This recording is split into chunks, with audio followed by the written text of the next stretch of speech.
Hello, good morning. আজকে আমার recipe হলো শিম দিয়ে আমি চিংড়ি শুটকি বানাবো। তার জন্য শিমগুলোকে আমি ধুয়ে পরিষ্কার করে কেটে নিয়েছি ছোটো ছোটো পিস করে। আর এখানে নিয়েছি পেঁয়াজ কুচি, রসুন আর কাঁচা লঙ্কা। চিংড়ি মাছটাকে আমি ধুয়ে গরম জল দিয়ে ধুয়ে নিয়েছি। ধুয়ে ভালো করে ধুয়ে পরিষ্কার করে রেখেছি। এটা ভেজে নিব। এখানে নিয়েছি কালো জিরে,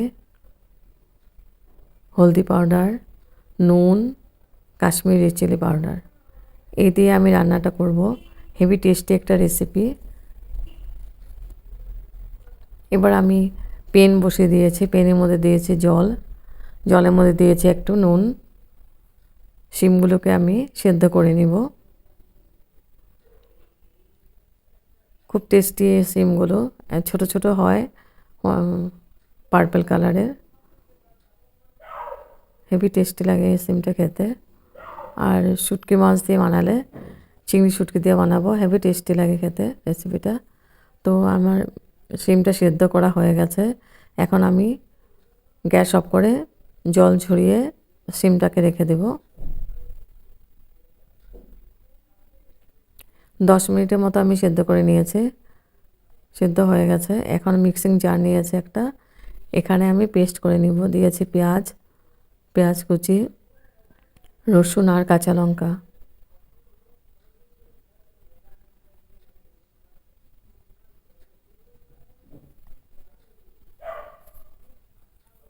তো পেস্ট করা হয়ে গেছে। এবার আমি পেন বসিয়ে দিয়েছি। পেনের মধ্যে দিয়েছি সর্ষের তেল। আর সর্ষের তেলটা গরম হয়ে গেছে। এখন আমি চিংড়ি মাছগুলোকে ভেজে নিব লাল করে।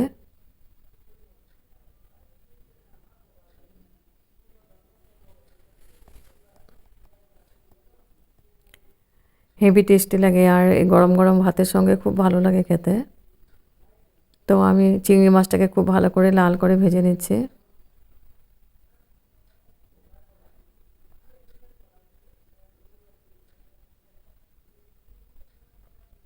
চিংড়ি মাছ ভাজা হয়ে গেছে। এবার আমি মাছটা উঠিয়ে নিয়েছি। আমার পেনের মধ্যে একটু তেল দিয়েছি। তেল দেওয়ার তারপরে তেলটা গরম হয়ে গেছে। ফোড়ন দিয়েছি আমি কালো জিরে।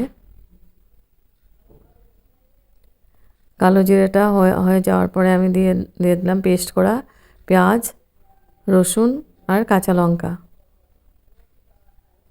পেস্টটা দিয়ে আমি খুব ভালো করে মশলাটাকে কষিয়ে নিব।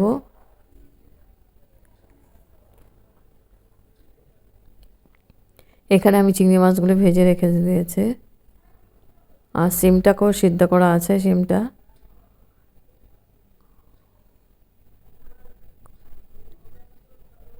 তা মশলাটাকে একটু জল দিয়ে আবার কষিয়ে নিব।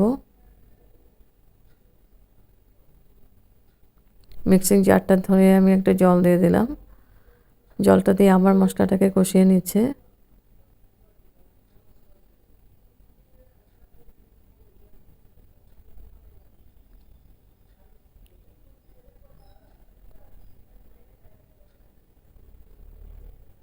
মশলাটা কষানো হয়ে গেছে। এখন আমি গুঁড়া মশলাগুলো দিয়ে দিব। দিয়েছি হলদি পাউডার, কাশ্মীরি চিলি পাউডার আর দিব পরিমাণ মতো নুন। দিয়ে আবার খুব ভালো করে মিক্স করে দিব।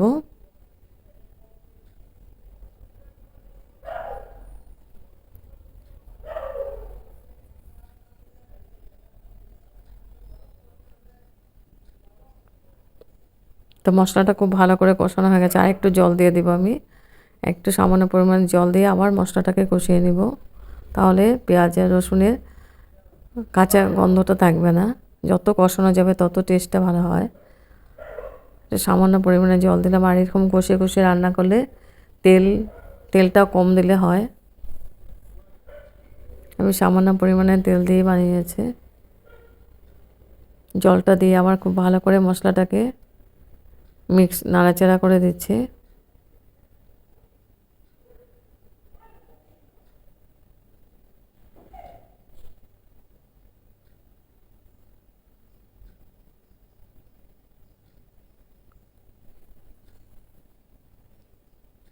হয়ে গেছে মশলাটা কষানো।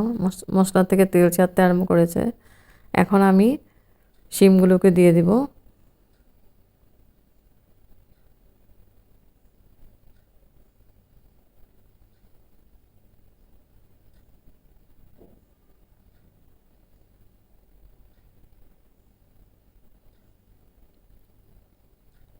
শিমগুলো দিয়ে এখন মশলার সাথে খুব ভালো করে মিক্স করে দিব।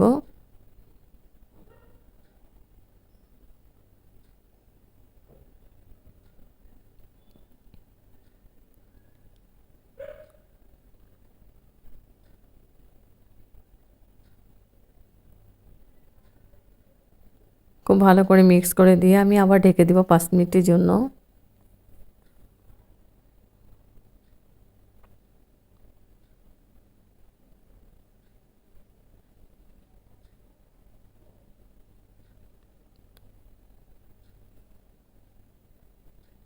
এবার 5 মিনিট পরে এসে গ্যাসটা একটু কমিয়ে দেব।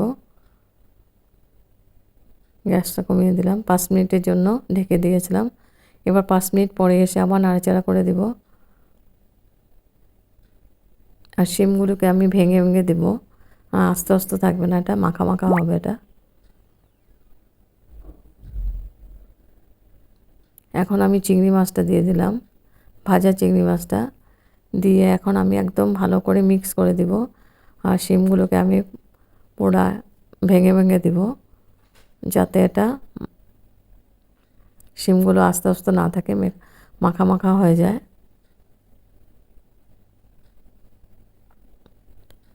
চিংড়ি মাছটা দিয়ে আমি ঢেকে দিলাম 3 মিনিটের জন্য। 3 মিনিট পরে এসে আবার নাড়াচাড়া করে দিব।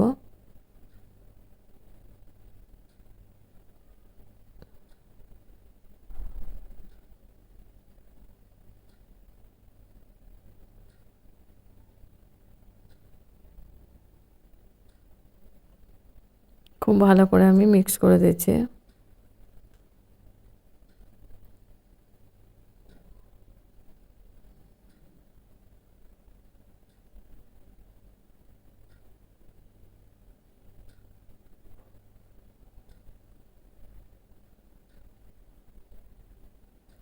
পুরো শিমগুলোকে আমি ভেঙে দিচ্ছি।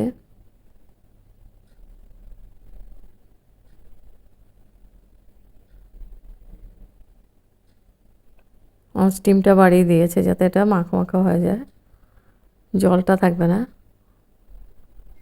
তো গ্যাস অফ করে দিব। এখন গ্যাস অফ করে ঢেকে রাখবো স্ট্যান্ডিং টাইম 5 মিনিটের জন্য। তারপর গরম গরম সার্ভ করব গরম ভাতের সঙ্গে। অসাধারণ টেস্টি একটা রেসিপি, শিম দিয়ে চিংড়ি মাছের